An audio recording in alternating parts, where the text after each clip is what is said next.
Garamutu corirare, garamutu corirare.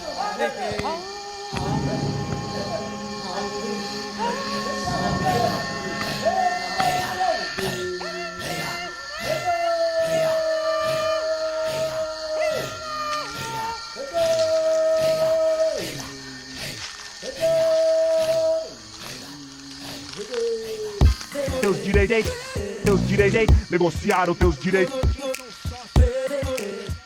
Via, negocia, mentalidade assassina. Teus direitos, via, negociaram teus direitos. Via, negocia. Relações liquidadas de um passado bruto, fruto de avanços na tecnologia. Deságua lá no mar em noite fria. São grandes companhias frias, mentalidade assassina. Assina mesmo, assina o termo, assinalado já tá feito. Negociaram teus direitos, comprar de voto negocia. Amazônia negocia. Se manter lá é a alma do negócio. Questão de pau, quem são os sócios? Quem faz desse país a merda de um negócio? Destroço, não é do deles, só dos nossos. Acha a ponta, corta o laço e faz a ponta. Direito ao teu pedaço.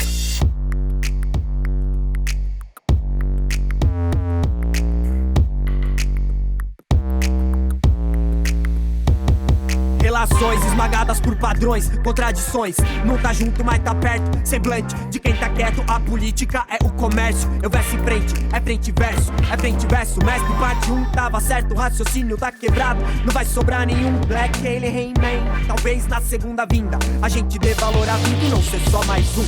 Meu bem, onde é que a gente errou? Quem foi que negociou? O padrão não nos matou, mas afastou. Queria te encontrar, government is a murderer. Negociações, relações, contradições. Eles te matam nos padrões. Afirma, é negócio em cada esquina, esquece. E nesse jogo de mandar você não brinca.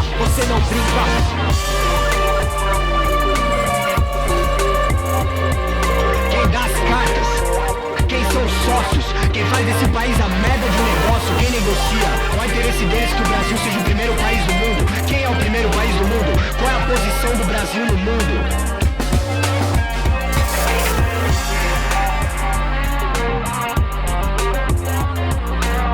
Geográfico.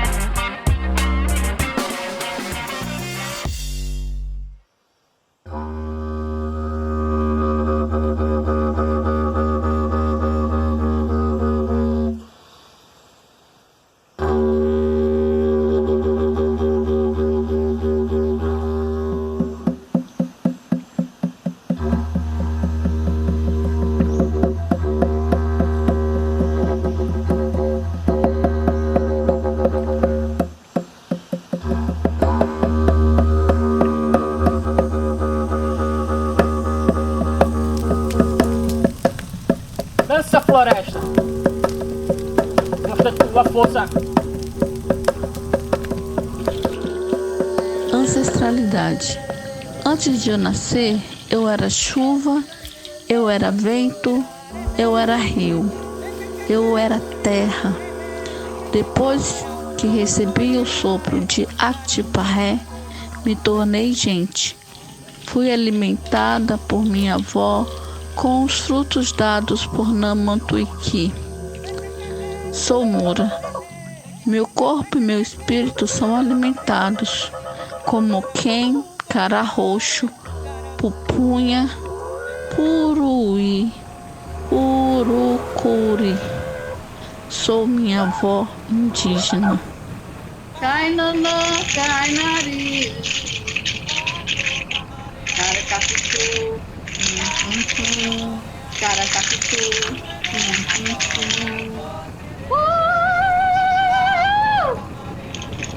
Junto com as caravelas chegaram a imposição de um modo de ser, um modo de ver, conhecimentos que não estavam interligados com o nosso modo de ser e de viver, né? E que a gente tem que afundar essas caravelas, né? Não é à toa que eu gosto dos filmes do Quentin Tarantino, porque ele sempre explode todos os colonizadores, né?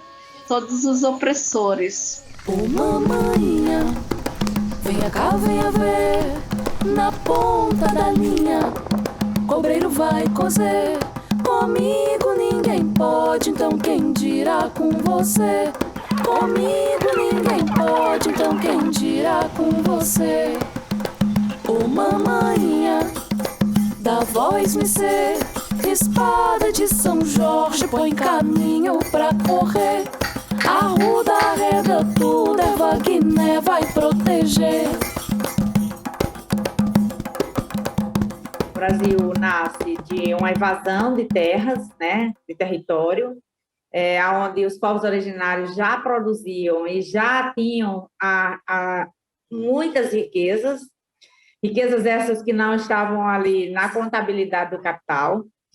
E a invasão proporciona com que, além da exploração dessas riquezas, e aí quando eu falo de riqueza, eu estou falando de tudo, da terra, dos rios, da floresta, e como sequência a esse passado, a esse processo, se instala uma escravidão. Uma escravidão que produz também muita riqueza, né? A escravidão, ela é economicamente um dos fenômenos que mais produziu riqueza. Como foram criadas as favelas? Escravos que fugiam, que subiam lá pro alto do morro, criavam os seus quilombos, a sua tribo, a sua galera, e os fujões. Quem ia atrás deles? Os capitães do mato. Quem eram os capitães do mato? Eram os opressores, que eram filhos de oprimidos, que na verdade eram oprimidos, oprimindo, amando dos opressores. E quem é a polícia hoje? Ela trabalha a serviço de quem? Dos senhores, que não é de engenho mais, mas dos senhores doutores, magnatas e tal, enfim. A polícia é maravilhosa para quem está no asfalto. Para a favela não, ela é um capitão do mato. Então nada mudou, tudo é como era antes, só de forma diferente. Haja visto, o trabalhador, eu digo, o trabalhador brasileiro, velho, assalariado, até menos que o salário, ele não passa de escravo dos tempos modernos. Não tem outro papo não, velho. Esse é o meu ritual normal, né? Eu cultuo a natureza e a rocha, uma das minhas mães protetoras, e a rocha de Xangô e a justiça. Xangô, meu pai, deixa essa pedreira aí. Xangô, meu pai, deixa esta pedreira aí. Oxalá tá lhe chamando, deixa esta pedreira aí.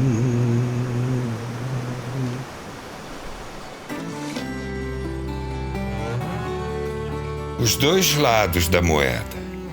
Uma única mina consome 643 mil litros de água limpa por hora, 24 horas por dia, em um monumento natural tombado.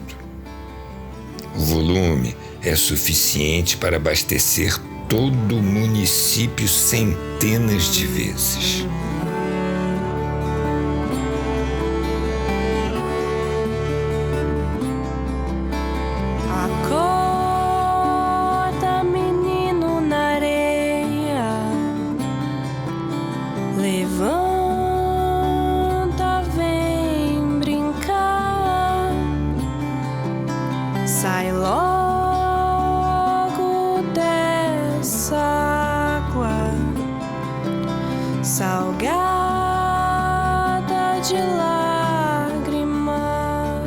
A gente está falando de ser humano também, a gente está falando de vida, de dignidade de vida, de comunidade, de histórias, de pessoas que usam plantas e que só existem aqui por causa dessa realidade. Acabar com isso não é só acabar com esse meio físico, que já é impactante, porque é uma paisagem outra, né? É acabar com a história das pessoas.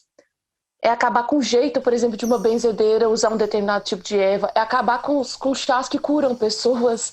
É acabar com lugares que você costuma passar. É acabar com a água que você bebe. Mas não é só em relação ao ser humano. É acabar com uma vida que ela tem importância por ela mesma. Algumas pessoas têm dificuldade de entender que a Terra é um organismo vivo. e que os outros seres todos, aqueles que a gente chama de irracionais, animais, plantas, fauna, flora, que eles estão aqui para a gente picar, socar, moer e comer. Tudo que está ao nosso redor é disponível para a gente predar, consumir. Essa ideia, ela é totalmente oposta ao entendimento de que a Terra é viva e que ela pode reagir às nossas escolhas. Nós fizemos muitas escolhas erradas. Agora o planeta está esquentando. Se a gente chegar a 2 graus acima do que nós vivemos no século XX, a gente vai torrar. As pessoas vão sair na rua e fritar na rua. Nós estamos nos tornando, na verdade, seres indesejáveis. O seio da Mãe Terra, que é lugar de vida, se transformou nas entranhas geradoras de morte. Os vírus, o que são, né? É a Mãe Terra que foi envenenada, degradada, estuprada, e agora o que sobra para nós, né? É a consequência desse processo de envenenamento bastante grave. A nossa civilização, para mim, se esgotou.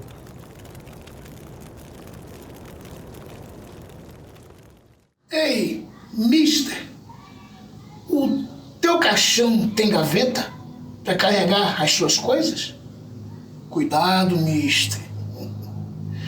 O peso do ouro vai ficar muito pesado e aí tu não alcançarás o céu.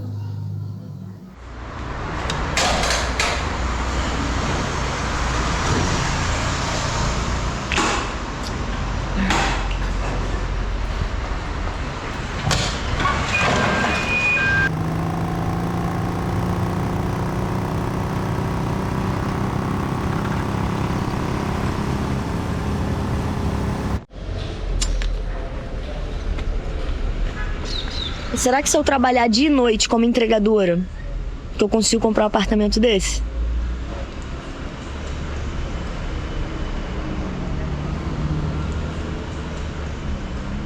Pô, não deu pra ver. Era uma mina da minha idade pilotando esse carro. É o quê? É um Jeep?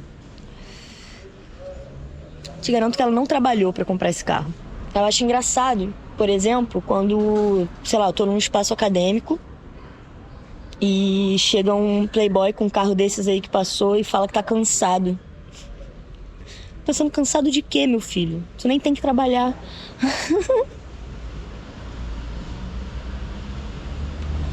Mas é foda, porque trabalhar e estudar alimenta muito o meu ódio de classe. Que o neoliberalismo, ele não é só um sistema econômico, ele é um sistema cultural e de pensamento. Então, se eu sou mais esperto, vantagem minha. Se eu sou mais esperto e passo a perna no outro, ponto para mim. Até tem um ditado que minha avó já dizia: quem parte, reparte e não fica com a melhor parte, ou é bobo ou não tem arte. Qual é essa arte? A corrupção, a vantagem. Então, no momento em que há sofrimento, em que há dor, em que há incerteza, qual é o proveito que eu vou tirar disso?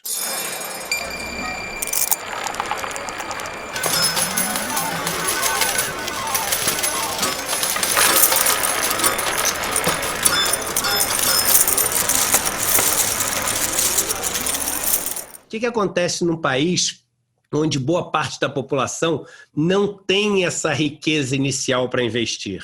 Não tem capital, seja capital fundiário, as terras, capital tecnológico, as máquinas, capital intelectual, o conhecimento. Essas pessoas passam a ser dependentes daquelas que têm o capital. Do 1% que tem 50% das terras, do 1% que tem 99% das posses e do patrimônio acumulado, do 1% que dominam as máquinas, o setor financeiro. O Estado é aquele que age em nome de todos, com uma riqueza que também é em nome de todos, gerando uma riqueza que deve ser distribuída para todos. E o Estado, além disso, é aquele que tem o poder de impor uma mudança nessa distribuição de riquezas? Não é ficar brigando o Estado mínimo, coisa do gênero. Isso é um besterol ideológico. Olha a China funciona. Certo?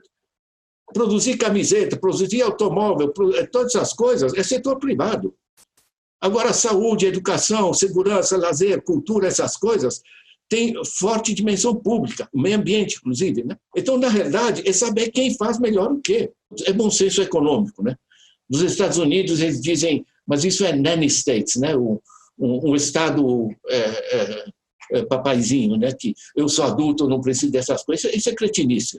Algumas coisas não podem faltar a ninguém, isso é básico. A Joan Robson foi uma discípula do Keynes, né? Considerado aí o melhor economista do século XX. Ela tem duas frases que são muito interessantes para o que nós estamos debatendo. A primeira delas é o seguinte, que a economia é muito importante para ficar restrita aos economistas. Uma segunda frase de Joan Robson, que eu vou colocar aqui, que eu acho que é interessante, ela dizia o seguinte, que é preciso aprender economia para não ser enganado pelos economistas. Quer dizer, é muito importante que a economia seja vista como escolhas. Não existe uma única política econômica, uma única decisão econômica. E tampouco elas são neutras. Toda decisão econômica tem ganhadores e perdedores.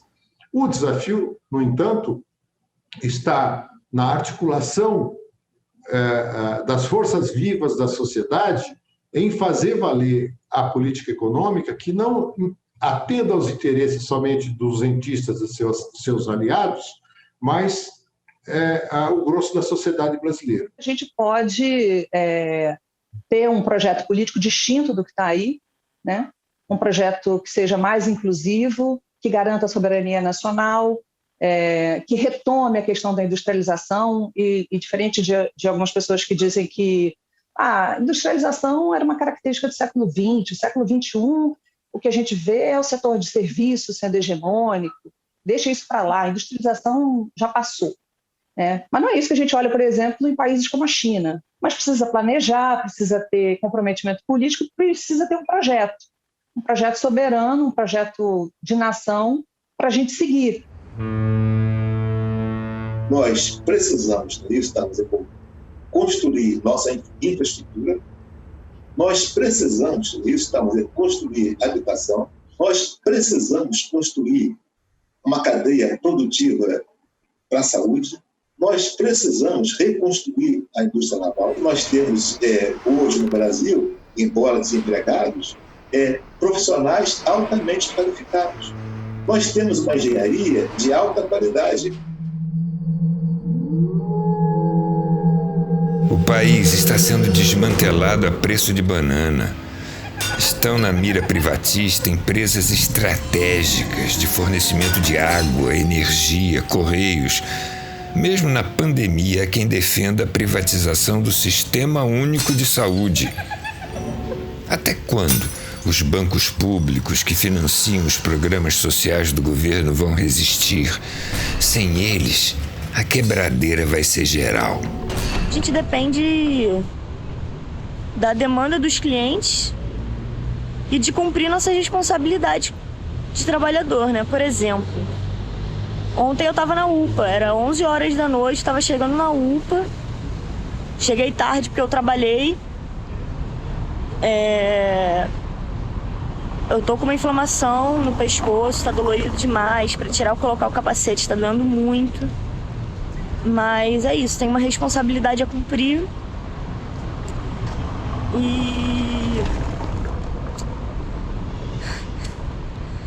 E não tem o que fazer. E eu acabei de tentar ir para tentar passar num posto de gasolina para poder usar o banheiro. E não me deixaram usar o banheiro. E é isso, eu tô aqui apertadíssima, indo para o próximo endereço até achar um outro posto de gasolina para mais uma vez tentar usar o banheiro sem ter que comprar alguma coisa. Acompanhar o noticiário econômico às vezes assume ares enlouquecidos. Em uma notícia anunciam alegremente o crescimento do PIB e em seguida o enfraquecimento da economia. O aumento do desemprego coincide com o número de carteiras assinadas naquele mês. É matéria entrecortada pela distribuição de alimentos para desempregados. Você que não investe sabe se a bolsa caiu ou não. Deixa eu dizer para você, para o Financial Times escrever reformas radicais, editorial do Financial Times, reformas radicais invertendo a direção política predominante das últimas 4 décadas, portanto, neoliberalismo, Estado mínimo, etc., precisarão ser colocadas sobre a mesa. Os governos terão de aceitar um papel mais ativo na economia, portanto, não é Estado mínimo. Certo? Eles devem ver os serviços públicos como investimentos, portanto, não como gastos. Todo o Estado funcionou para recolher dinheiro dos mais pobres através dos impostos e dar esse dinheiro para os mais ricos através dos juros do rentismo no mercado financeiro. A gente vive uma realidade que é a do Estado máximo para os ricos, até nos momentos de crise, onde os mais ricos vão pedir ajuda para o governo e nós dividimos a conta do prejuízo deles com ajudas trilionárias agora, trilionárias, para os bancos, e os mais pobres têm Estado mínimo. E o que eles defendem agora? Um Estado menor ainda. Ou seja, o pobre ele tem que ter nada de Estado, é o que eles acreditam. Só tem um problema dessa guerra. É uma guerra que é lutada com regras que quem define são os que têm as maiores armas. É tanta reforma. Reforma tributária, reforma administrativa, reforma trabalhista.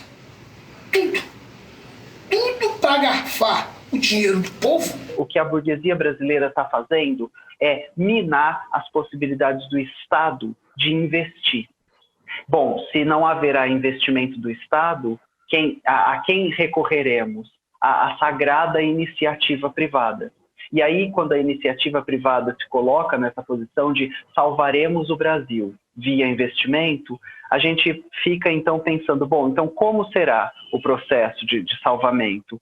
E aí a burguesia brasileira fala, ele vem, mas assim que vocês aprovarem uma reforma trabalhista, ele vem. Assim que vocês aprovarem uma reforma tributária, ele vem. Assim que vocês aprovarem uma reforma administrativa, e enquanto essas reformas vão passando e elas não mexem na classe dos privilégios, e elas não mexem nas estruturas de pobreza e miséria brasileira, a gente continua esperando o momento no qual a burguesia, que vai gerar empregos e trabalho, vai aparecer no seu cavalo branco. Eu só tenho medo de morrer esperando esse momento. A política econômica do governo passou a boiada. Os mais ricos estão enriquecendo mais ainda à custa da miséria alheia. Alta especulação imobiliária e financeira, está sobrando dinheiro para esquentar o mercado de barcos de luxo. Agora, o 1% mais rico detém quase metade da riqueza total do país. É um cenário distópico, porque eu não creio que a democracia, mesmo esta democracia de baixa intensidade que nós vivemos, vá aguentar o que vai passar-se neste cenário.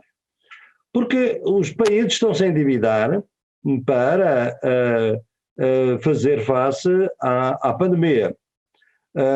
Não cobram impostos, porque o neoliberalismo não deixa cobrar impostos às pessoas. O capital financeiro continua, é o tal casino, a economia de casino, que é a única que continua a prosperar. O capital financeiro em alta, a economia em baixa. Isto é o típico da economia de casino, sem nenhuma articulação com a vida das pessoas e com a economia real dos países, não é? E, portanto, esta situação é que os países vão ter que pagar as dívidas e, se vão ter que pagar de acordo com as regras que existem hoje, vão ter que cortar mais políticas sociais, mais políticas públicas. O segundo cenário é o cenário que nós vemos hoje mais delineado, proposto pelos setores, digamos, mais inteligentes do capital. E haverá, digo, um certo o regresso do Estado, o Estado volta a ser um pouco mais importante na economia, mas no fundo nada muda, quer dizer, do importante nada muda. E é isso que me leva a pensar que há um terceiro cenário. Este não é eu a imaginá-lo, ele está nas lutas hoje ecológicas, na luta dos estudantes, na luta da Greta Thunberg, enfim, por todo o mundo hoje se fala de que é necessário resolver a questão climática e obviamente, o perigo que significa para a vida humana continuarmos, não só para a vida humana, mas também para a vida do planeta em geral, continuarmos com este modelo. E este terceiro cenário é o cenário que eu chamo da alternativa, uma alternativa pós-capitalista, uma alternativa pós-colonialista e pós-patriarcal. The problems we face are international, whether it is climate change or poverty or debt or banking or low levels of prosperity for the majority of people. These are all common problems, international problems. So the simple point I'm making is that given that our problems are international, given that the enemy has internationalized, whether it is the fascists or the bankers, it is about time progressives internationalize. And this is why we created the Progressive International. In this way, if you get rid of the share market and the labor market, you get rid of capitalism. And that, to us, is, to many of us in the Progressive International, is a prerequisite for civilization. O povo está dançando na ciranda financeira.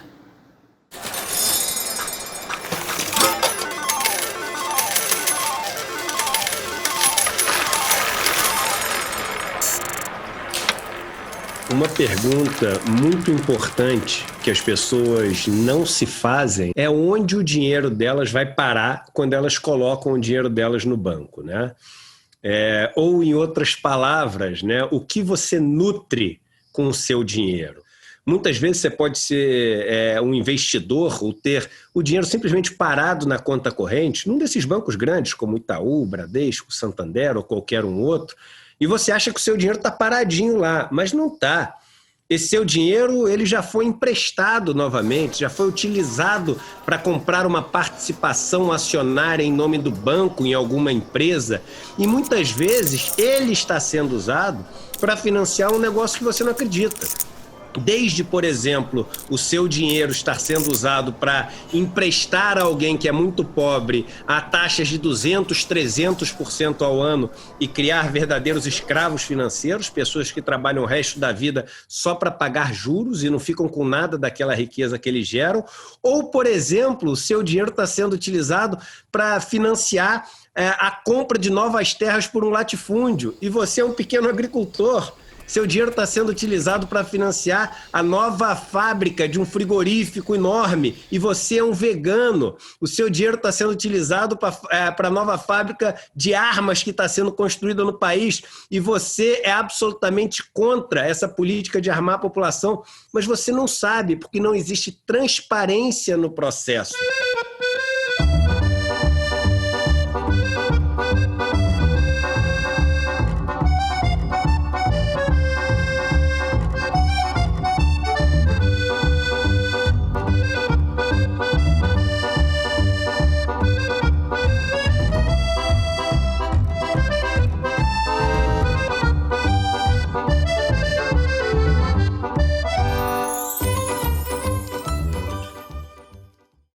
Yo pienso que el capitalismo financiero, este capitalismo del casino, va a aprovechar la pandemia, de hecho ya está aprovechando la pandemia. Las grandes fortunas, las grandes empresas transnacionales no están de momento dispuestos a pagar más, a contribuir, a limitar su poder. ¿Están los estados dispuestos ahora mismo a pactar una fiscalidad global a tasas, por ejemplo, para controlar la especulación financiera? Antes de la pandemia llevamos muchas personas reivindicando un sistema impositivo que frene la especulación global. La famosa tasa Tobin, por ejemplo, una tasa mínima que gravase la especulación financiera y no se ha conseguido.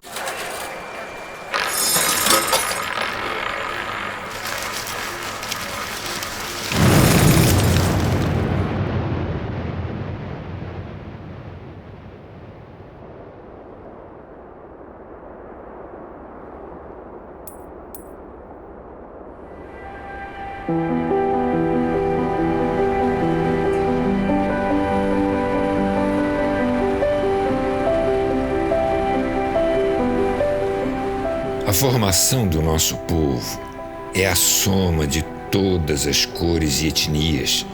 O que entristece a vida é a exclusão dos mais pobres, dos que trabalham para construir e manter o país.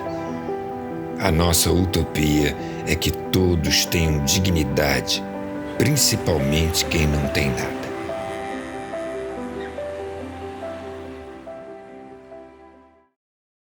O capitalismo cria continuamente a desigualdade. Cria quando cresce e cria quando está em crise. Ele sempre cresce. Se não houver, digamos, uma decisão política de enfrentar isso, de digamos, contrarrestar essas tendências, a desigualdade é crescente. Veja, na época do milagre brasileiro, que a economia cresceu muito, a 10%, a desigualdade também cresceu, né? Depois veio um período de estagnação e a desigualdade também cresceu. Agora é um período de crise muito grande, a desigualdade cresce. A desigualdade só diminui quando há uma determinação muito forte de um governo progressista em atuar contra a corrente. A corrente normal do capitalismo é de criar e recriar a desigualdade. Eu insisto.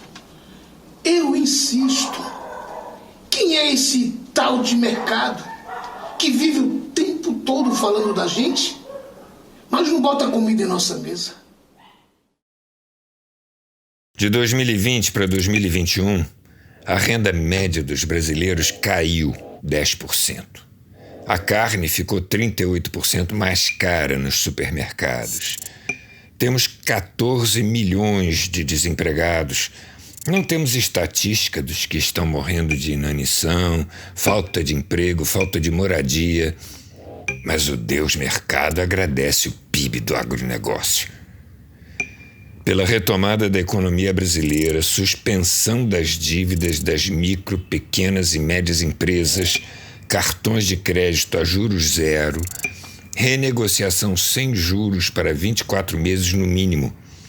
Que pare a pouca vergonha do Banco Central remunerar a sobra de caixa dos bancos. Que o dinheiro volte a circular na economia. The financial and high technology world won't change itself.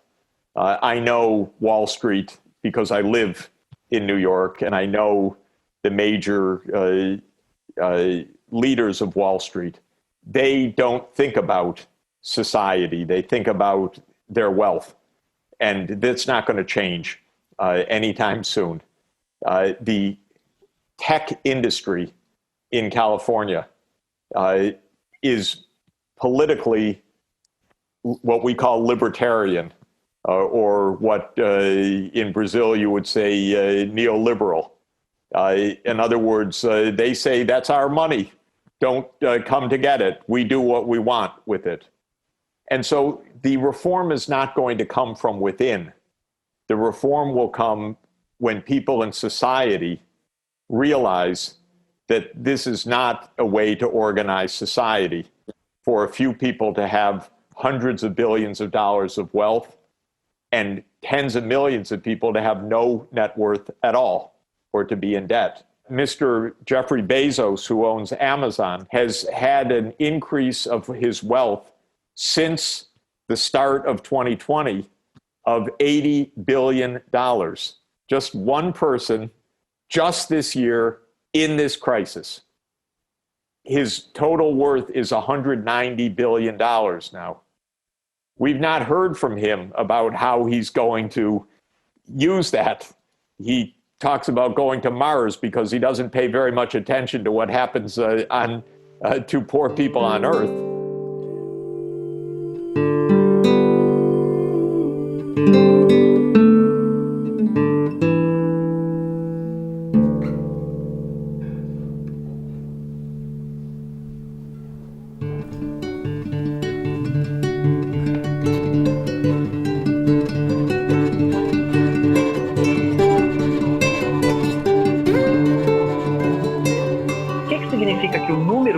Do planeta conseguiria acabar com a pobreza do dia para a noite vezes 7. Com a riqueza e o dinheiro acumulado que existe no mundo, não haveria mais pobreza vezes 7. O que é não haver pobreza vezes 7? É que todo mundo poderia ter uma condição de vida digna, uma condição de vida humana. Então, eu acredito que pensar desenvolvimento passa por pensar o que não pode haver nas nossas sociedades. E não pode haver bilionário. Não pode haver uma concentração de riqueza que não será gasta durante a vida de um ser humano e dos seus descendentes. O neoliberalismo multiplicou a miséria no mundo e de todos os cantos da terra as pessoas fogem em busca do paraíso. Acorda, menino na areia, levanta, vem brincar, sai logo dessa água salgada de lágrimas.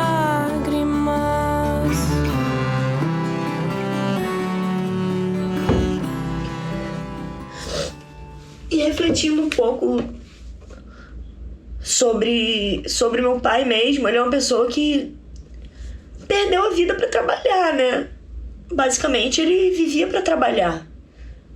Quando você vem de baixo e você tem a esperança de que seus filhos consigam alcançar posições sociais ou econômicas que você mesmo foi privado, você batalha muito, né? Ele sempre batalhou muito. É muito triste pensar que ele viveu, mas não viveu, sabe? Ele tinha poucos momentos de lazer, como a maior parte da classe trabalhadora que tem tantas responsabilidades, né? Eu acho que a gente não tem que aceitar uma rotina de exploração e ficar feliz porque a gente faz churrasco no sábado, sabe? Então é muito triste pensar que ele viveu uma vida até longa, cheio de amor em volta, mas as condições econômicas fizeram que ele estivesse na rua trabalhando, né?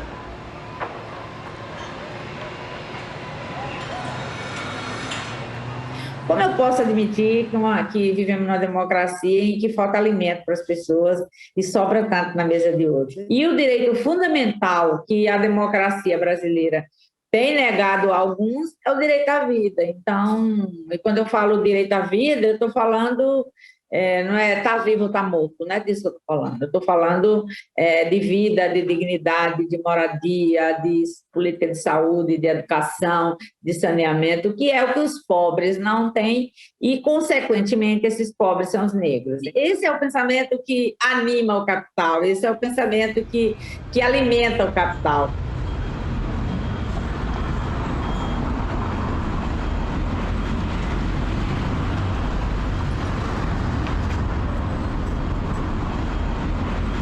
Você não dorme, a casa você cochila. É um tomando conta do outro, mas nunca se sabe se o outro tá dando esse outro, tá na abstinência. Que nem aqui, ó. Ontem morreu uma senhorinha ali, ó. Por causa de quê? Por causa de 2 usuários de crack.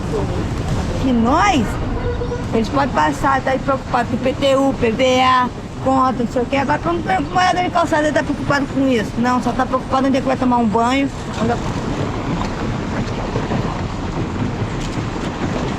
Se a comida que nós pega é da lata de lixo. A realidade é essa, ela é nua e crua. Agora, para os gravatados, é tudo bom, maravilha.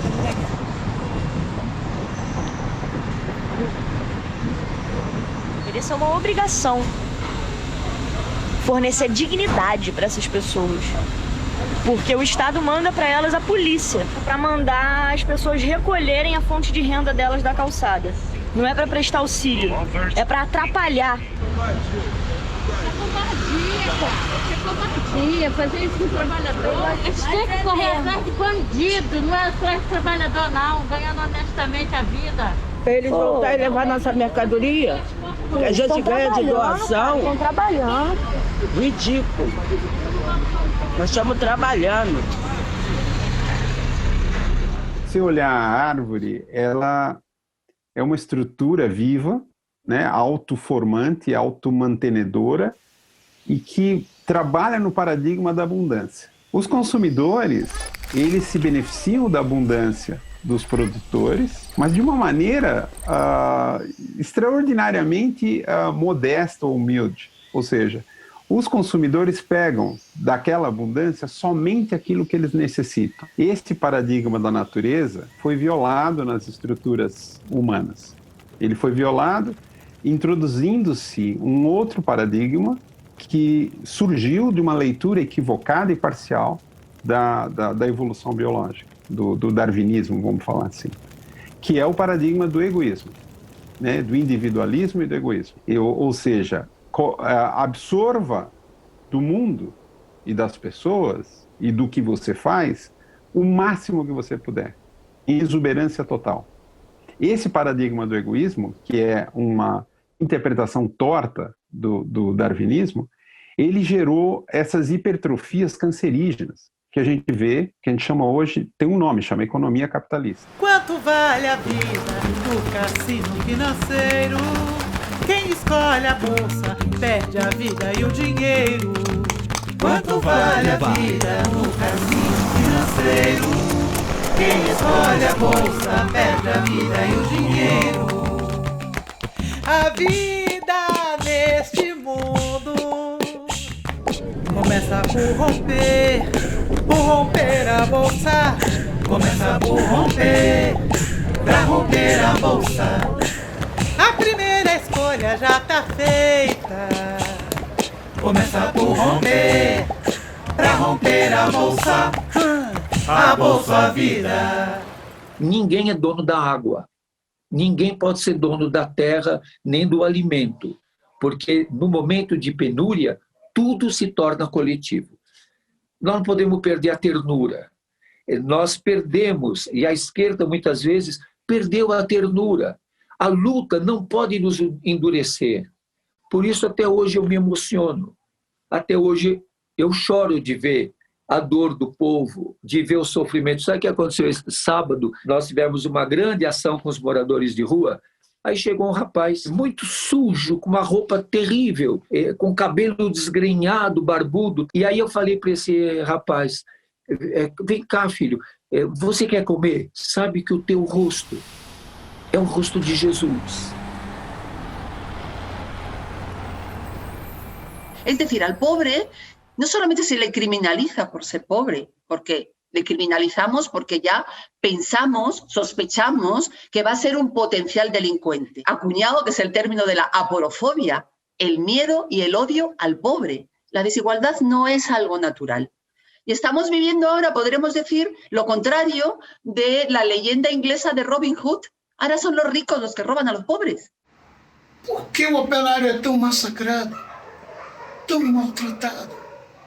Acabaram com o emprego, acabaram com o trabalho. Quem ganha com isso? Nós não valemos nada, nada. Dentro da pandemia foi mostrado isso. Com 1 mês, 2 meses, as pessoas não tinham mais o que comer, porque não podiam ir trabalhar para comprar comida. Então a fome chegou, o desespero batendo. Eu distribuo cesta básica desde o início da pandemia. Então eu estou vendo isso, estou sofrendo isso na carne. Eu vejo a minha porta, eu vejo tudo isso, as pessoas batendo. E aí eu pergunto, caramba, pessoas que nunca precisaram de nenhum tipo de auxílio, trabalhadores, passava normal, de repente pedindo cesta básica, eu vi gente se humilhando, trabalhador, pai de família chorando, me pedindo cesta, pô. É covardia, é revoltante. Mas o que fazer com essa revolta? O que fazer diante de tanta covardia?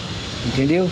Isso aí é questão da pandemia, mas a gente precisa entender que mesmo no momento pandêmico, esse país tá rico. Tá ruim? Tá ruim nada, velho. O dinheiro tá mal colocado.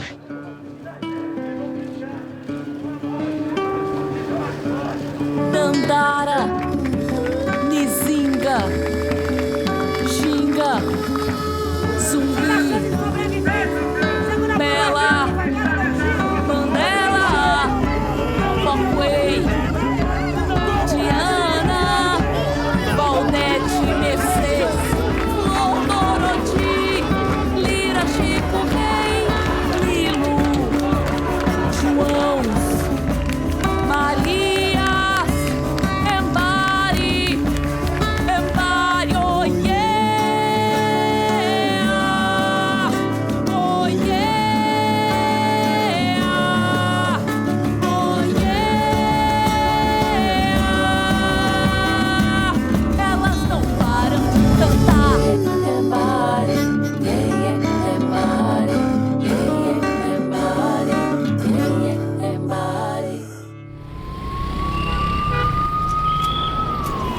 Brasil vem sendo dominado pelas milícias.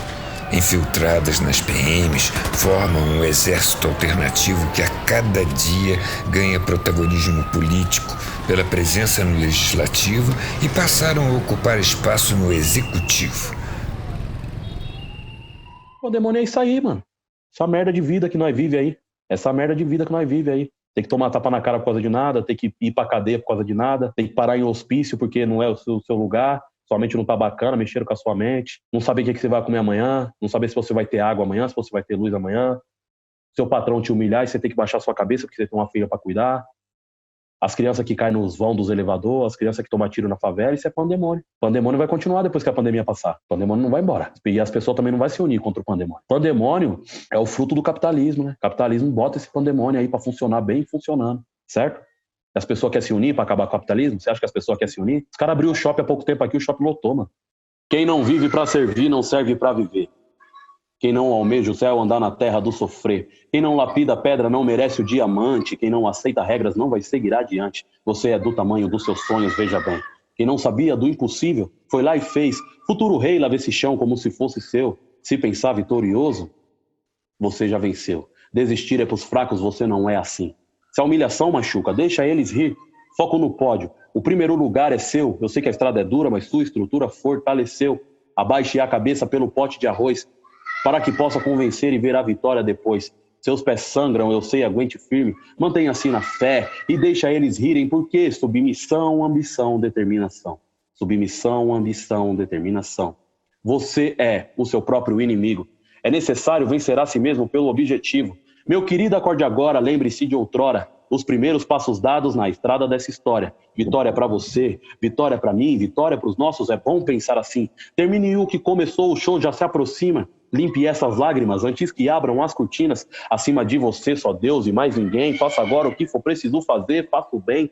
Tape os ouvidos e os risos não irão te abater. Você tem o poder, irmão, você tem o poder. Então chorar para que, meu parça, limpe o rosto. Dê brilho ao sonho fosco, descanse esses ombros, vá de encontro ao que você gosta de fazer. Você tem o poder, irmão, você tem o poder.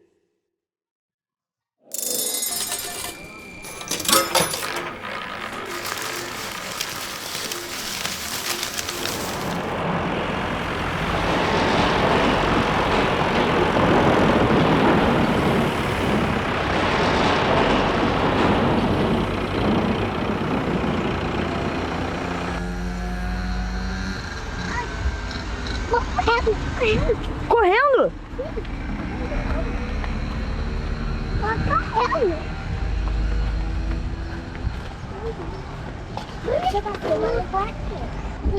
Isso daqui vai ser um filme.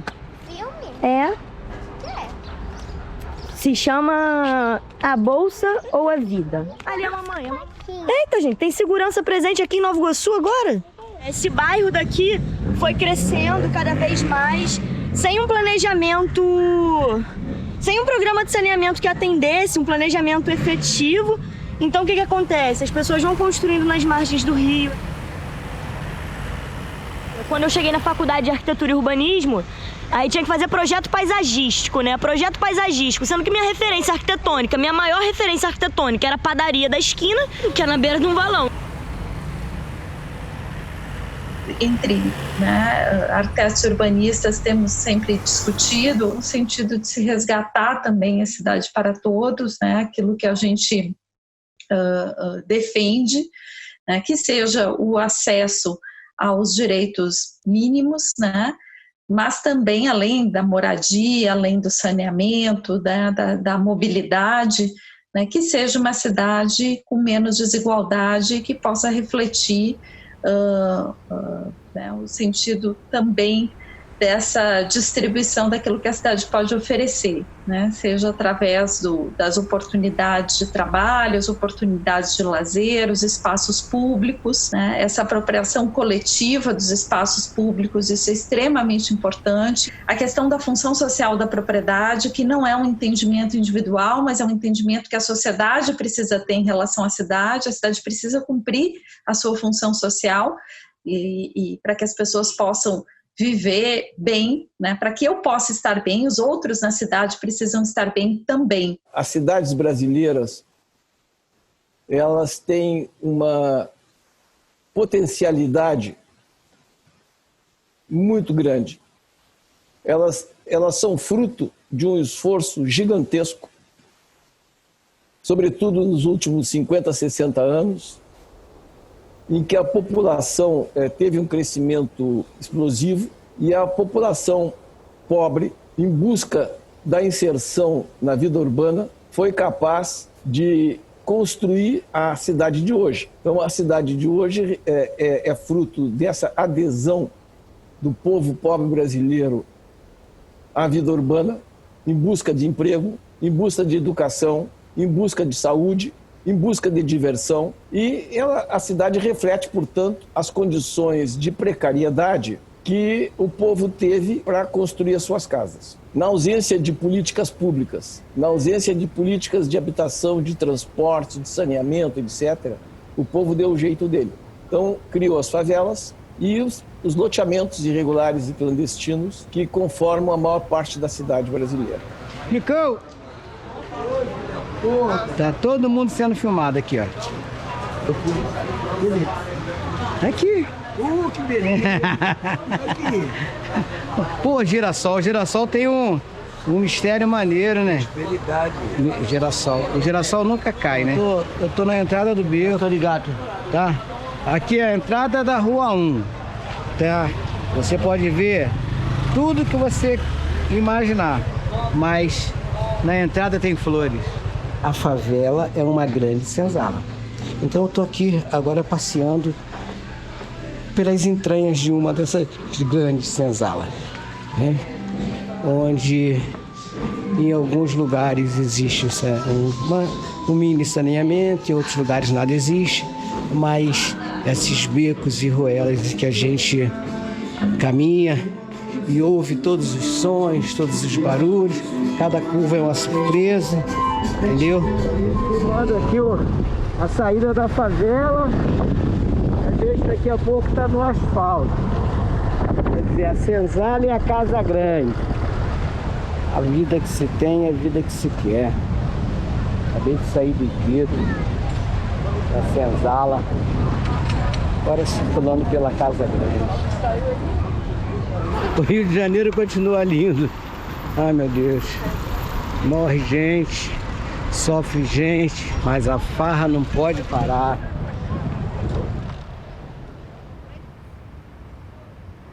Os Jogos Pan-Americanos e as Olimpíadas deixaram cicatrizes profundas no Rio de Janeiro. Na Barra, os prédios estão afundando ou praticamente desocupados.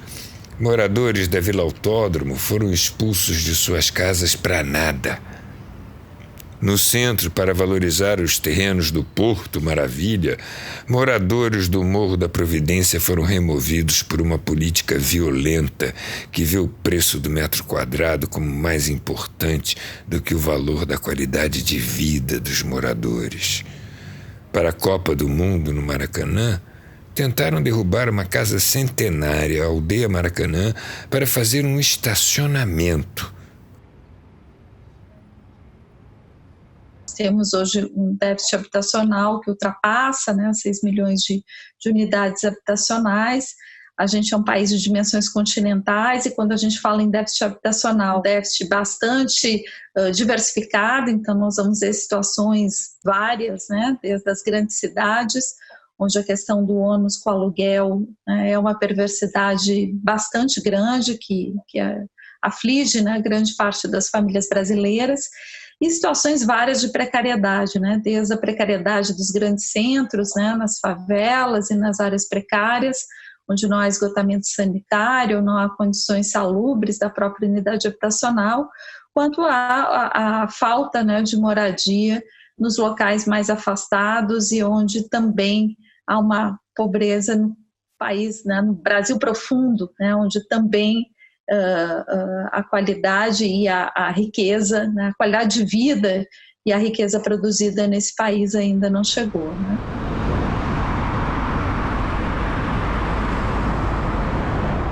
Esse ponto é um ponto muito importante da cidade, Ali à frente funciona a rodoviária Novo Rio, então é a porta de entrada aí de pessoas de outros estados, outros municípios, porque aqui também funciona uma série de pontos de ônibus de pessoas que vêm da Baixada Fluminense, da Zona Oeste. Então é um ponto nodal de deslocamento da classe trabalhadora, né?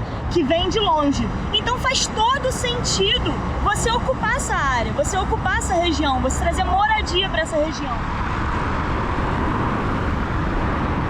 A gente vê que é uma quantidade enorme de edifícios abandonados só nessa via. Foi durante as reformas para a revitalização do Porto Maravilha, como ficou chamada essa região, que várias ocupações foram desalojadas. Aqui tem o Quilombo das Guerreiras, mas é uma delas. O Estado não deu nenhuma alternativa para esses edifícios até então. A última vez que eu entrei aqui era próximo ao dia do professor e estava acontecendo uma reunião com um grupo de estudos, projeção de filme, e ali ficava um telão. Aqui morava gente. Mandar para a periferia é uma triste sina do Rio de Janeiro. O centro foi desalojado pela reforma Pereira Passos. Os ares de Paris, da nova cidade, não contemplavam os despossuídos. Nos anos 60, com a mudança da capital para Brasília, o estado da Guanabara, recém-criado, expulsou os pobres dos terrenos mais valorizados da Zona Sul. Durante a ditadura, a favela da Catacumba, na Lagoa, e a Praia do Pinto foram igualmente desalojadas.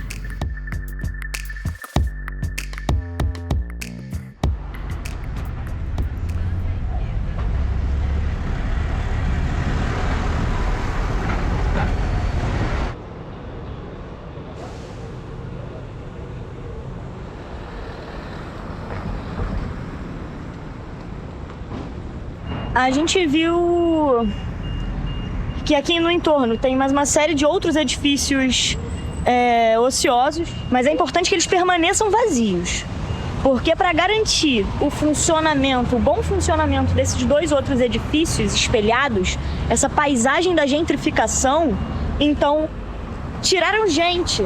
Então quem já estava por aqui das classes de classe econômica mais baixa teve que sair porque aumentou o valor de tudo, você pode imaginar. Eles não podem conviver com a classe trabalhadora mais vulnerabilizada. É importante que garanta essa classe somente ali em cima das favelas, não aqui no chão, dividindo esse espaço com eles.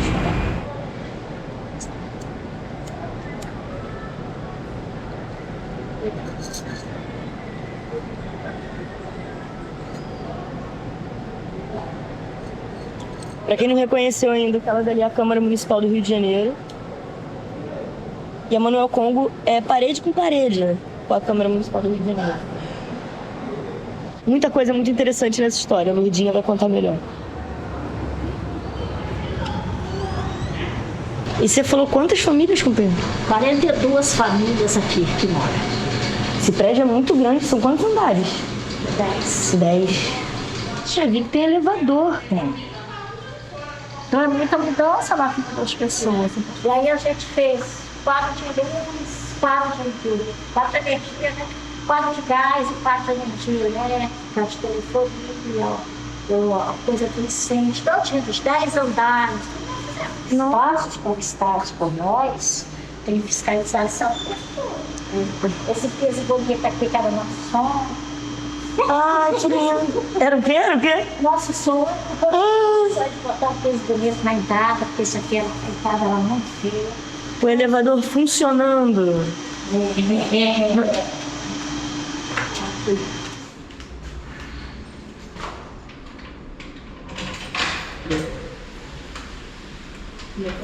Pode ir filmando?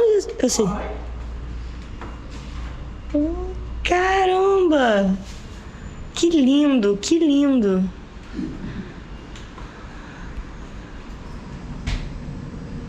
Banheirão.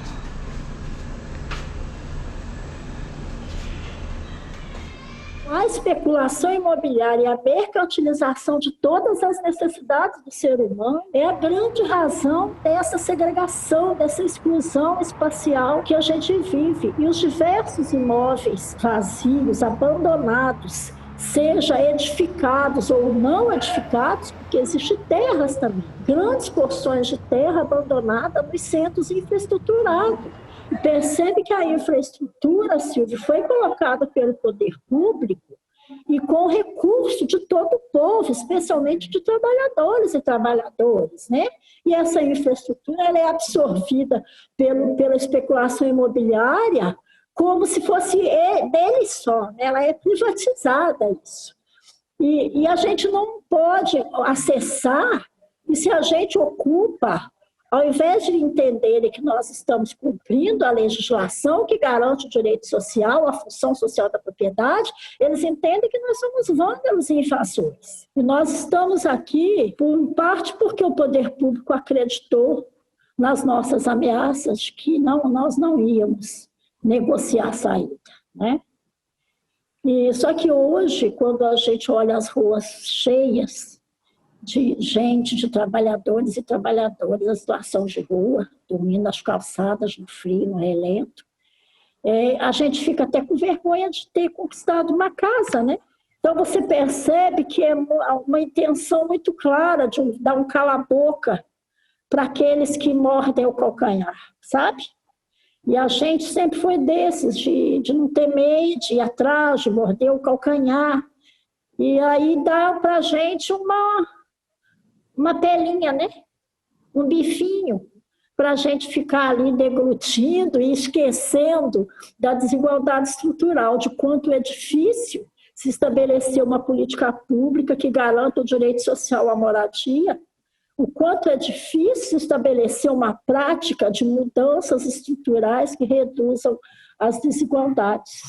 Eu sou um defensor, aí, um militante da autogestão na moradia, né? O que é autogestão? A autogestão é você ter grupos, cooperativas e outros grupos organizados que possam produzir suas habitações, claro que com apoio, com financiamento ou com subsídio do poder público. Que você possa produzir habitação de maneira mais horizontal, mais democrática, com mais participação do usuário, até porque isso dá um ganho de qualidade e um ganho de custo, né, na produção de habitação. E nós temos experiências importantes, que inclusive eu já coordenei, baseado nesse tipo de programa.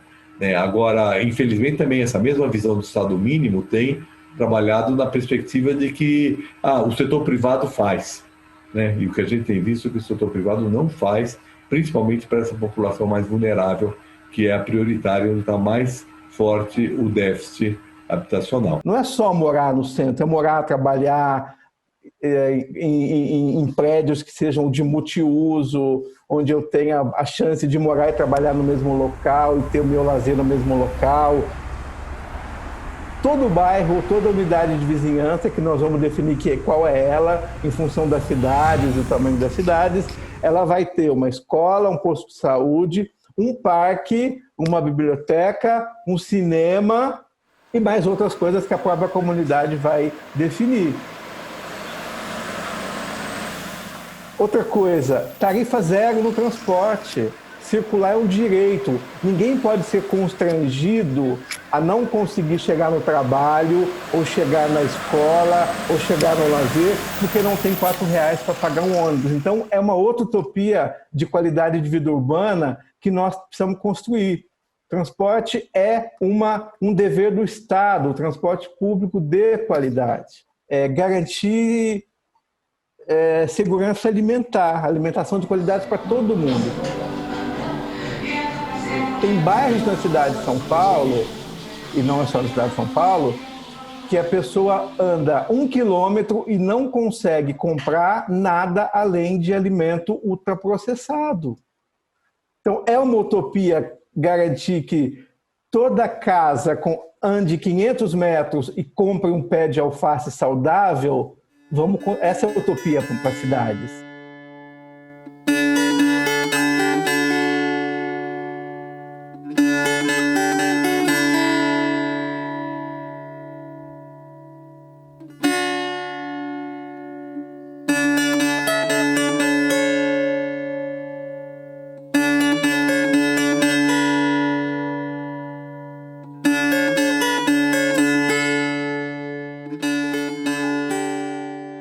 grande utopia hoje talvez seja segurar com mínimas forças esse pacto frágil que a gente construiu assim que o país foi redemocratizado. E nós estamos correndo um risco hoje, com graves consequências para o nosso assunto, que é cidade, qualidade de vida urbana, de perder todos esses direitos, porque todos eles estão sendo transformados em mercadoria. Então, a grande utopia para mim é que o artigo 6º da Constituição, que garante os direitos sociais, saúde, educação, transporte, moradia, que a gente consiga segurar isso de pé.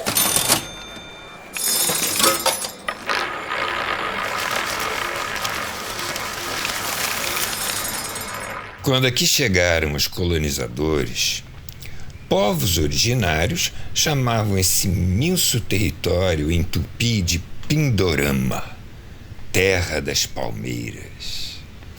Os recém-chegados, dispostos a explorar as riquezas, logo batizaram o Brasil, a principal commodity que buscavam aqui. Essa madeira vermelha da qual se extrai tinta para pintura. Se chegassem hoje, que nome dariam? República Federativa dos Minérios? Da soja? Do agronegócio? Eu sou Mura, faço parte de um povo Mura, né? E essas comunidades, que são denominadas como ribeirinha, mantêm o seu modo de ser indígena, porque ali ainda vivem pessoas indígenas, que estão interligadas, né, aos rios, aos lagos, à floresta, aos encantados do mundo da floresta e das águas, conectados ao ambiente inteiro como parte desse ambiente. Também é participar, que não é filme aí. Você tá vendo que eu tô falando por Tupimondé, né?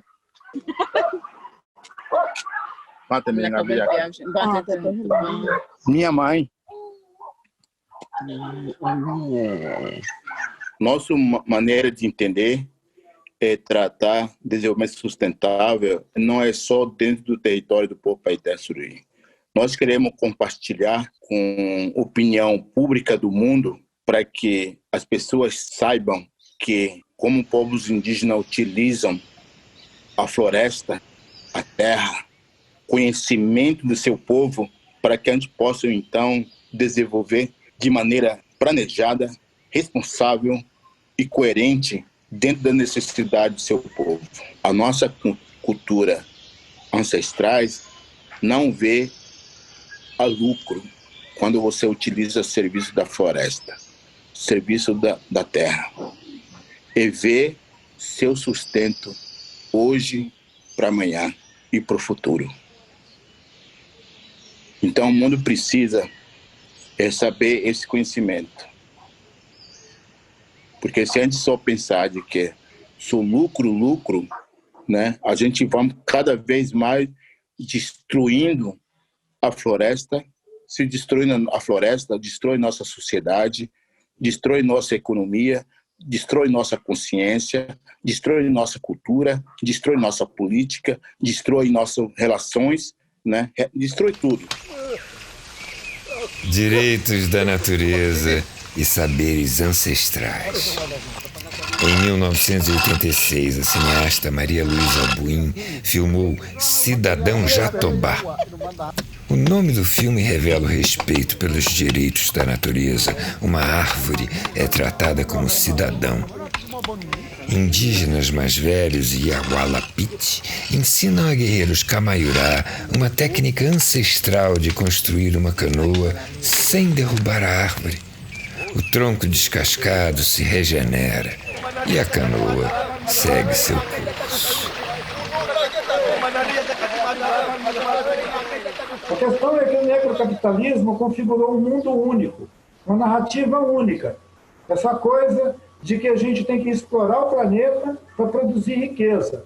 É a ideia do progresso. É a ideia do progresso e a ideia do desenvolvimento. Eu vejo há muito tempo a apropriação privada do comum, de tudo que é comum, como um assalto à possibilidade da gente continuar criando comunidades humanas capazes de ter alteridade, de ter identidade, de ter cultura e de pensar-se como seres criativos. Nós estamos avançando para um tipo de mundo onde as corporações vão ser as proprietárias de bens naturais, como a paisagem, a água, o ar que nós respiramos, as praias, os oceanos.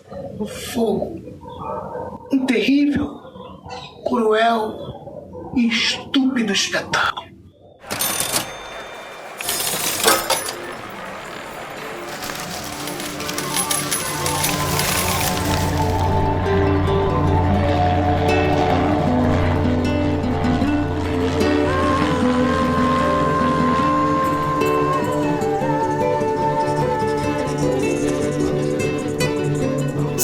% dos alimentos que chegam em nossas mesas vêm da agricultura familiar.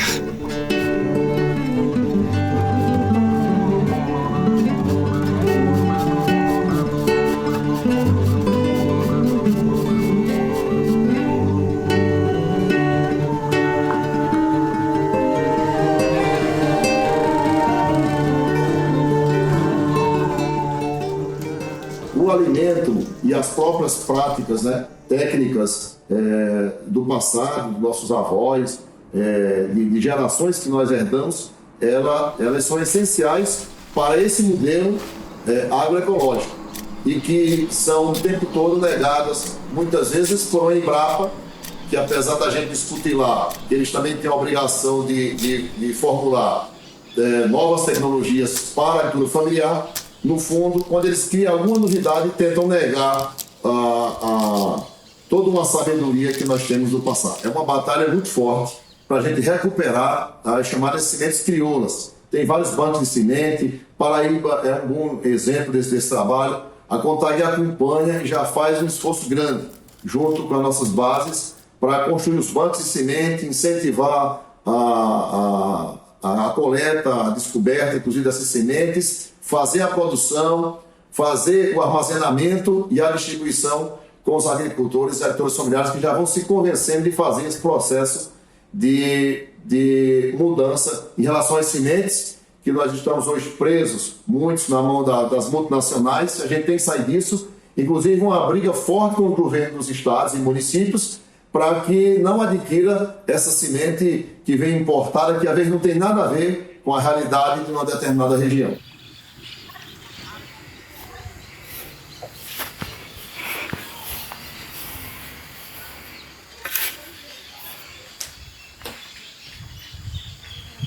Y bueno, en esta casa fue autoconstruida con mis hermanos y conmigo, ¿no? Es una vivienda que en su diseño contempla varios criterios de sustentabilidad y de eficiencia energética.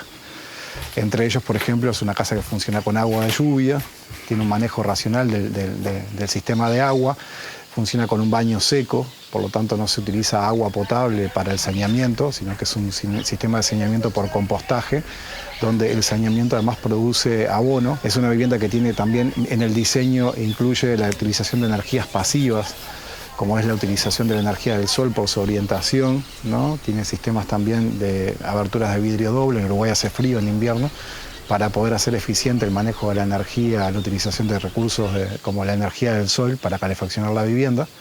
En el diseño del techo de este alero también se utilizó tecnología de software libre para diseñar la altura del techo y poder diseñar un sistema que tenga sombra en verano y que permita la entrada del sol en invierno. A su vez también tenemos esta biojardinera que se ve acá, que es un sistema en donde el agua gris de la casa se reutiliza, se recupera el agua de la cocina, de la ducha y de los lavatorios para poder transformar esa agua en agua de cultivo. A su vez esa agua es tratada con microorganismos eficientes, son microorganismos que descomponen materia orgánica y hacen que esta zona sea una zona de cultivo muy eficiente para producir alimentos y plantas medicinales durante todo el año, ¿no? Además, frente a la casa, después vamos a ver, hay un diseño de una agrofloresta donde hay más de 80 árboles frutales diversos. La idea es que a medida que vaya evolucionando con el tiempo, logre mayor sustentabilidad y autonomía en lo que es la producción de alimentos. Toda la producción que hacemos acá para autoconsumo es producción orgánica. También eso es una definición política.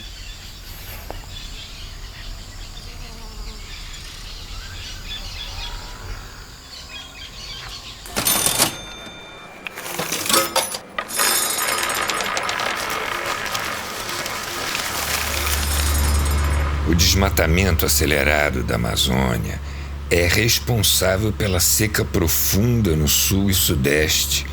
A natureza é formada por vasos comunicantes. Os céus transportam vapor d'água por longas distâncias nos rios voadores.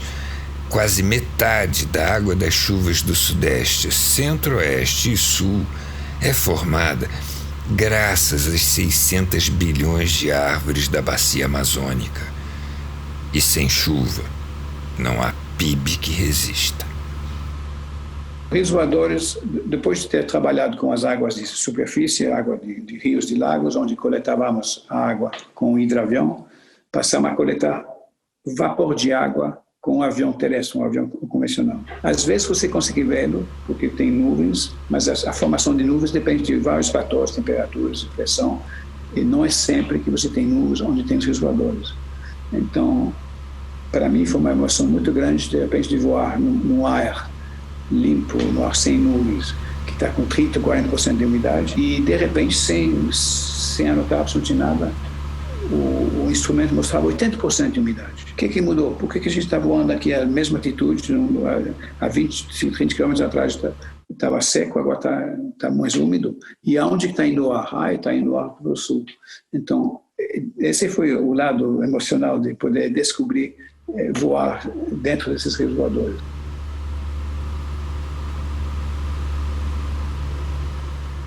En realidad lo que tenemos que hacer es que esta nueva civilización que debiéramos ir construyendo es reconquistar el concepto, reconquistar el relato de antiguas civilizaciones que incorporaban, pero muy claramente, el agua como un elemento sagrado para la vida y no como una mercancía, como en los últimos años, con este modelo macroeconómico basado en la mercantilización de la vida misma, lo está haciendo y nos está conduciendo muy claramente a um processo de autoextermínio.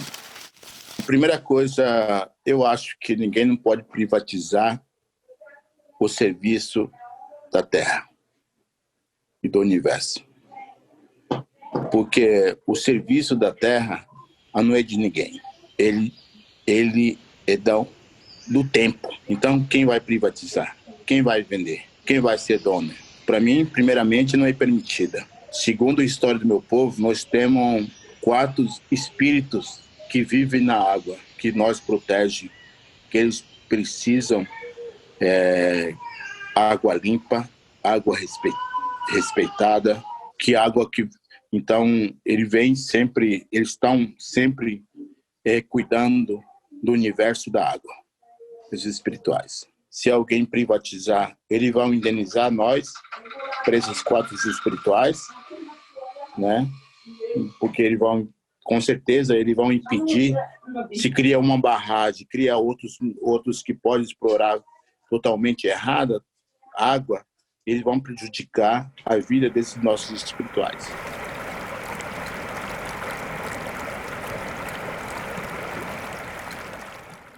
Não há democracia sem acesso universal à água limpa. A maior bacia hidrográfica do mundo fica no Brasil, mas 16% de nós tem água limpa em suas casas e 48% não tem coleta de esgoto. Uma civilização que respeite a vida humana, que respeite a vida, ela cuida da vida. E a vida nasce das águas. Sem águas você não tem vegetação, não tem alimento, você não tem animais e você não tem gente com saúde, com cuidado. Você não tem como viver se você não cuidar do elemento central da vida, que é a água.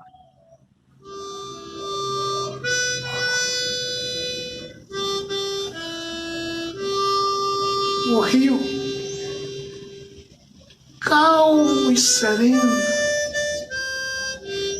vai descendo ao balanço do vento.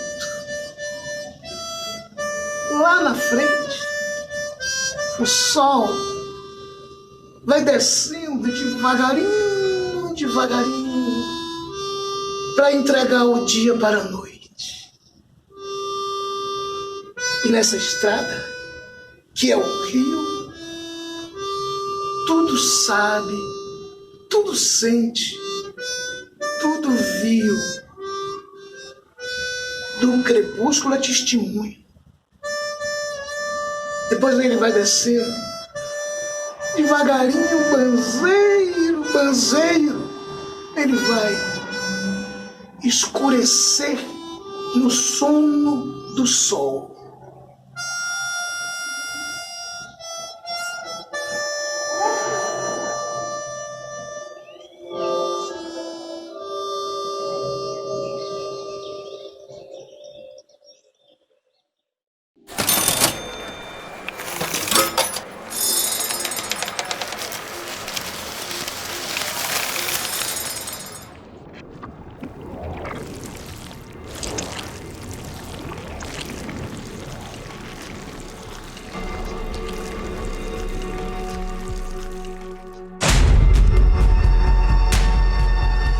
Quadrinistas são visionários. Em 95, Jamie Delano desenhou um 2020 distópico, com pandemia, religiosos extremistas no poder, culturas renegadas nos subterrâneos e a reprodução humana impactada por questões ambientais. Alguém se imaginaria em 95 tendo que usar máscara nas ruas?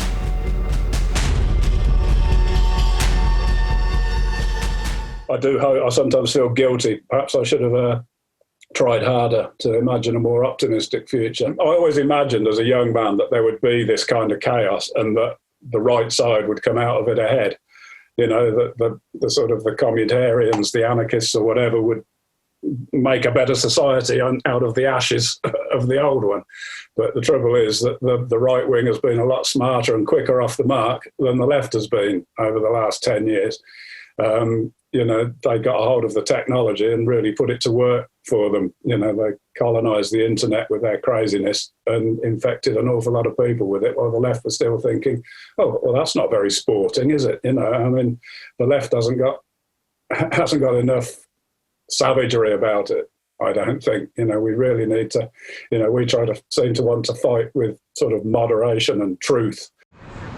Senhor Dilson, sobre ela estar mobiliada ou não, eu vou só confirmar essa informação com o opcionista que está responsável por esse imóvel e te trago essa atualização. Agora eu estou trabalhando como consultora imobiliária, estou aqui num shopping, estava no escritório. Dentro das possibilidades de trabalho que tem hoje, essa, como ser entregadora, também tem um caráter bem informal, porque eu trabalho na empresa, mas é como se eu fosse parceira.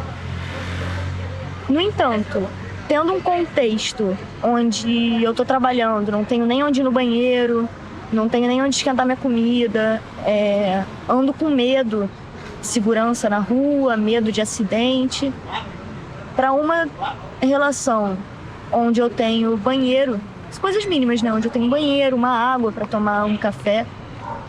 Não pensei duas vezes. E o melhor de tudo é ser valorizada, cara.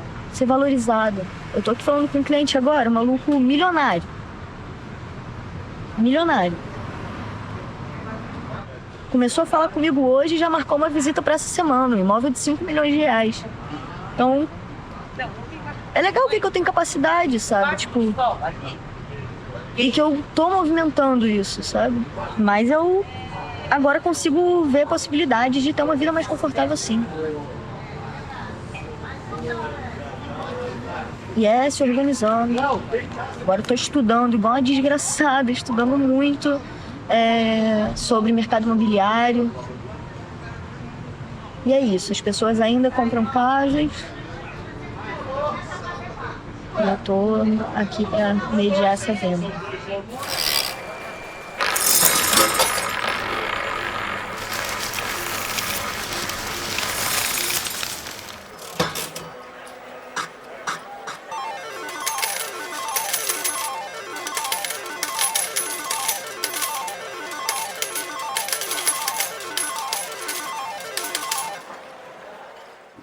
De tanto acreditar, eu envelheci mas eu continuarei acreditando até o fim. Socialism is the only possibility. Because what we face is so overwhelming. The destruction of the planet is a crisis we have not confronted before. Humanity has not confronted this. Confronted many crises, but we have not confronted the potential disaster of making the planet uninhabitable.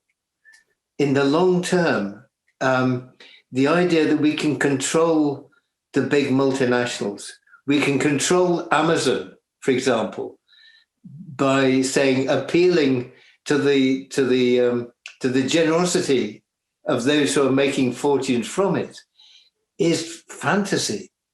And that if we are to really save our environment, we have to have a measure of collective planning and control. Eu sou ecossocialista, portanto eu acredito que nós precisamos tomar o Estado para que o Estado cumpra o seu papel fundamental de socialização dos meios de produção, de ataque ao desastre ambiental planetário e reversão de todos os efeitos brutais do capitalismo desde o período pré-industrial para cá, mas que depois a humanidade possa se auto-organizar nas melhores formas de sistemas coletivos ali, e onde a gente consiga realmente ter uma sociedade que cada vez mais as pessoas podem falar de uma sociedade comunista, pode falar de uma sociedade do bem viver, os povos originários falavam de sociedades onde não existia classe social, onde não existia propriedade privada. A sabedoria do coração é o que nós temos que aprender. E nós vamos aprender a sabedoria do coração se nós entrarmos num processo novo e nos posicionarmos com um dos habitantes da Terra, pedindo desculpas e perdão, que nós nos tornamos, vou repetir, indesejáveis. O nosso planeta não está nos tolerando mais.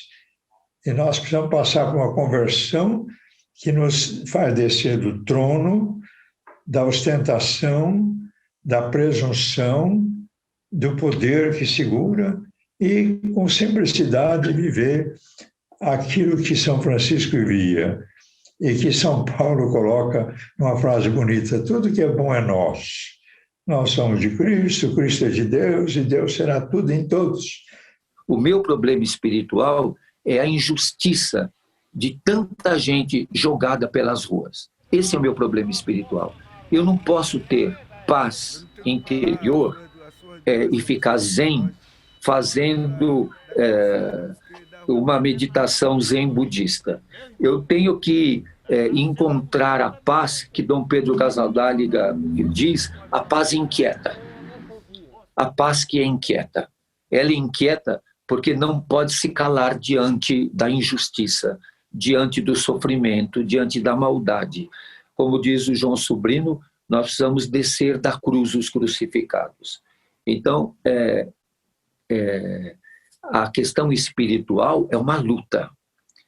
O espírito é a força do Espírito de Deus que está presente na história e que suscita em você a inquietude do amor, que suscita em você a inquietude diante de uma mãe que está com uma criança de 9 meses numa barraca, numa calçada aqui da região da Moca, com a barraca molhada, com a água entrando dentro do seu barraquinho e tem um crucifixo no poste, sinalizando que eles têm fé. Desde o século XIX, o que tem marcado a nossa tradição científica é a racionalidade instrumental, né?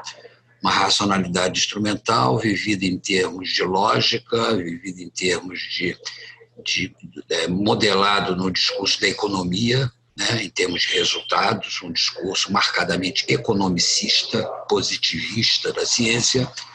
E digamos que o que a pandemia trouxe para nós como questão é que o discurso da ciência tem que ser retomado, sim, mas o discurso da ciência tem que ser retomado trabalhando as relações políticas e éticas com o discurso da ciência. E é nesse sentido que eu acho que o novo discurso da ciência que se apresentou na pandemia é um discurso da ciência no sentido do discurso crítico, né? Baseado numa dimensão ético, política e social. Eu acho que isso é uma ruptura com com a racionalidade instrumental. Eu acho que essa é a primeira mudança importante que essa nova era aponta, e dentro dessa mudança, eu acho que há a imposição do imperativo da vida no lugar do imperativo da economia. So the inequality is part of the reason why we don't function properly. It's why, if we do get back to more normal politics and narrow the income inequalities, our society will work much better because these divisions will be reduced.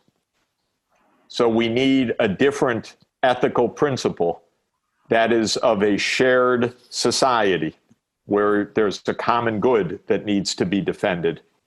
Then, if we can solve the political problem and address the moral crisis, then there are practical solutions that are very sensible for new energy system, for expanding healthcare coverage, for taxing the rich. These are practical things to do if we have the opportunity to do them. Eu, sozinha, não tenho força para chegar dentro de uma bolsa de valores e sair gritando isso lá. Mas eu tenho poder de onde eu moro, juntar com outras pessoas, não sozinha, mas de forma coletiva, e realizar ações que podem transformar esse pequeno mundo. Então, o que eu hoje acredito de mundo para os próximos anos, eu acredito enquanto utopia, eu acredito enquanto sonho, e eu acredito enquanto matéria, enquanto fazer. É uma transformação nos pequenos mundos. Tudo que é único para mim é papo furado. Eu acho que a gente tem que buscar a pluralidade, a diversidade de mundos. Vamos criar outros mundos, já que eles esculhambaram com esse. En mi cultura originaria del Paraguay y de América del Sur existe una visión de mundo que persistentemente sobrevive, y es la creencia en el Ubu Maranén de los tupí guaraní, que significa creer en que existe un camino que nos conduce a la tierra sin mal, o a la tierra donde el mal no existe, el Ubu Maranén. Preciso ter esperança. Esperança do verbo esperançar, não do verbo esperar. Eu preciso ter esperança e lutar para um mundo melhor. E fazer a minha parte para um mundo melhor. Eu tenho que acreditar que isso vai acontecer. Senão, esse planeta é um planeta de regeneração, né, velho? A gente vem aqui para se melhorar, pô. Eu respeito tanto a vida que eu quero viver o máximo que eu puder. A minha assistente, a menina é uma atriz fera, e a minha assistente, a Dona Aguinha. Eu quero, através da arte, conseguir mudar um pouquinho do mundo. E eu queria fazer as pessoas acreditarem que a arte salva. E que o futuro existe, que o futuro está aí. E por mais que ele seja incerto, é a gente que faz ele.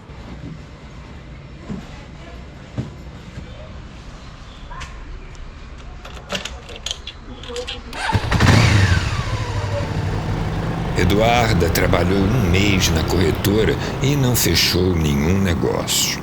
Segue em busca do seu destino. Pindorama ou Brasil, o que interessa é o espírito aguerrido de um povo que luta pela construção de uma nação. Canção do Tamoio, de Gonçalves Dias. Não chores, meu filho. Não chores, que a vida é luta renhida. Viver é lutar. A vida é combate, que os fracos abate, que os fortes, os bravos, só pode exaltar. E pois que és meu filho, meus brios reveste, Tamoio nasceste, valente serás.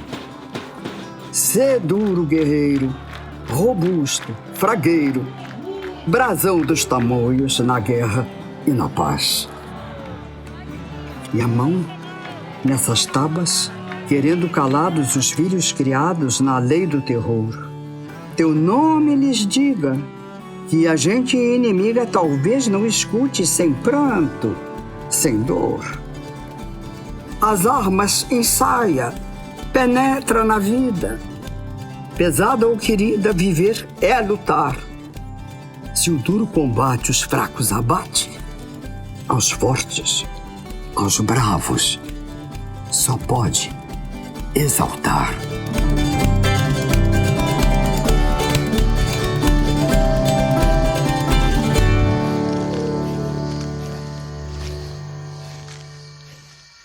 Rompeu a bolsa, fez-se a luz, jorrou com a água a vida do ventre de uma Maria. Nasceu numa quarta-feira, nasceu ainda sem nome, ainda sem sonho, sem culpa o pecado. Nasceu numa quarta-feira, ainda sem nome, ainda sem sonho, sem culpa o pecado. Nasceu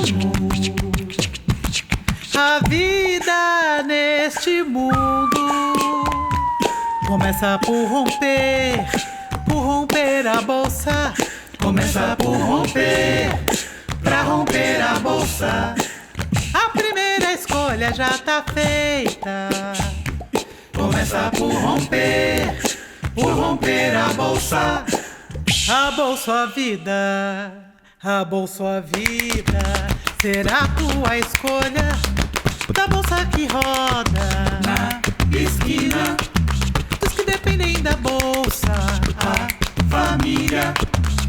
Da quebra da bolsa que quebra no lombo de alguém.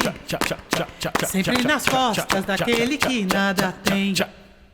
Quanto vale a vida no cassino financeiro? Quem escolhe a bolsa perde a vida e o dinheiro. Quanto vale a vida no cassino financeiro? Quem escolhe a bolsa perde a vida e o dinheiro. A vida neste mundo começa por romper a bolsa. Começa por romper, pra romper a bolsa. A primeira escolha já tá feita. Começa por romper, pra romper a bolsa. A bolsa a vida.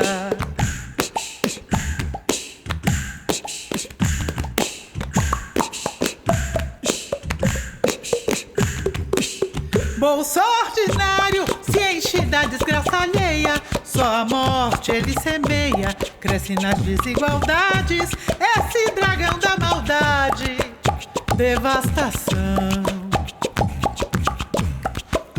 Enquanto esperamos a tal divina justiça, seguimos nós sendo artistas.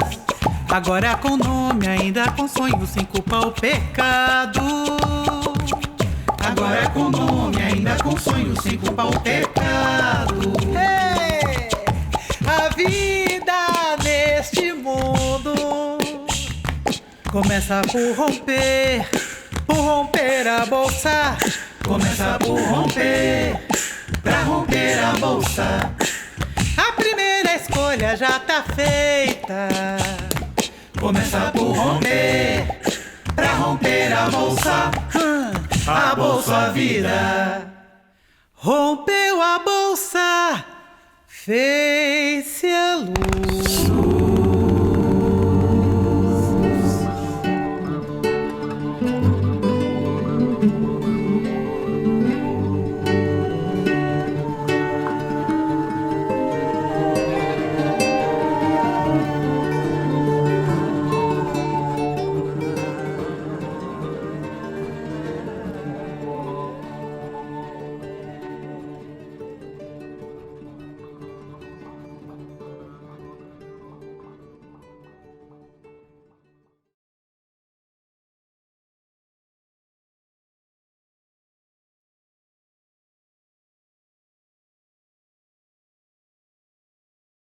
Se você é de direita, se você é de esquerda, se você se descuidou e votou no Bolsonaro e está arrependido, vão para a rua!